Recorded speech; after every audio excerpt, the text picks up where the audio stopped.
आजकाल सगळेच diet conscious झालेत. हेल्दी खायचं आहे, हेल्दी राहायचं आहे आणि हेल्दी खायचं आहे म्हटल्यावरती जेवणासोबत सॅलडचा ऑप्शन्स तर पाहिजेतच ना. पण रोज रोज काकडी, टोमॅटो, गाजर यांनी खूप बोर होतं. म्हणूनच आज मी बनवणार आहे ब्रोकोलीचं सॅलड, जे की आहे गार्लिक रोस्टेड ब्रोकोली. हे बनवायला खूप इझी आहे, पटकन होतं आणि जास्त इन्ग्रेडियंट्स लागत नाहीत. हे खूप टेस्टीसुद्धा आहे.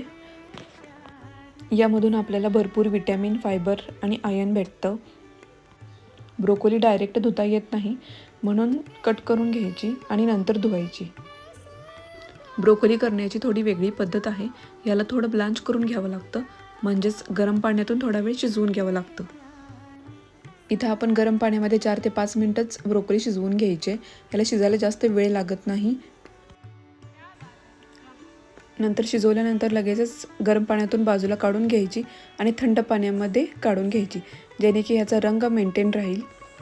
नंतर एका पॅनमध्ये थोडं तेल, बारीक कट केलेला लसूण, काळी मिरी पावडर आणि मीठ हे टाकून ब्रोकोली छान परतून घ्यायची.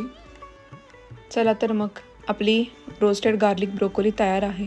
तुम्हाला ही रेसिपी कशी वाटली हे कॉमेंट करून नक्की सांगा. आणि अशा नवीन नवीन healthy रेसिपीजसाठी Marathi tadka with रोहिताला follow करा. थँक्यू.